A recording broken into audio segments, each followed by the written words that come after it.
Hi, this is Menachem Schloss, and today I'd like to talk to you about breaking states and children. NLP has this great tool which is called breaking states, and it's utilized as a means to get a person to move from one state to another. So for example, if a person is in a very excitable, angry, frustrated state, you could get them to relax by subtly talking to them about something completely different, maybe about the smell of flowers or their experience at the ocean or whatever it is.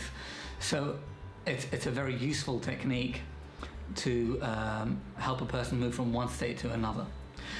Today I would like to talk about how children utilize breaking states to manipulate their parents. And it's something which is fairly common. But parents may not always notice it. So children are very good naturally at breaking states altogether. They could be crying and yelling and screaming at one point, and then all of a sudden they're spontaneously gone on to having fun again. So children are naturally very good at breaking states. And one particular thing I've noticed with children that they're very good at, a parent or a educator could be in the middle of disciplining a child, reprimanding them about a behavior or something that they've done, and spontaneously the child would hurt themselves, fall on the floor somehow, or trip, bang their finger into a wall, and suddenly start crying about, seemingly about them getting hurt. The adult, of course, is left in a tough position. They can't carry on reprimanding them. It's like, doesn't really make any sense. The child is hurt, and they can't not pay attention to the child's hurt.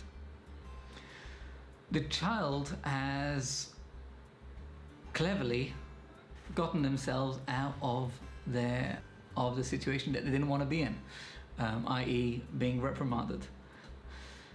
So children are very clever in that way at, if you want to call it breaking states, at kind of manipulating their way out of things through breaking states.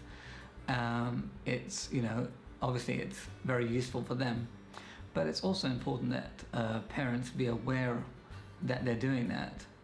And obviously there's not much way around it, because it is a very clever technique.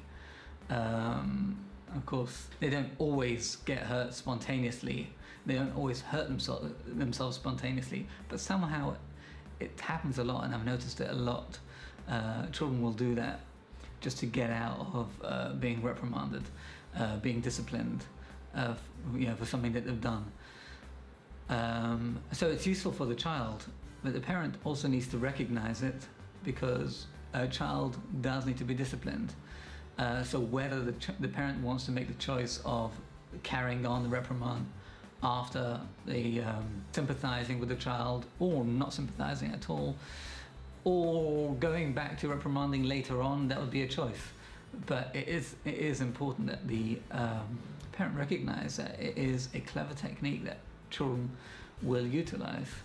So that's my thoughts for today. If you have any thoughts on the matter, if you've noticed it yourself as a parent or educator, please feel free to comment on it as well, and be happy to hear from you. Anyway, thanks very much for watching. Have a great day.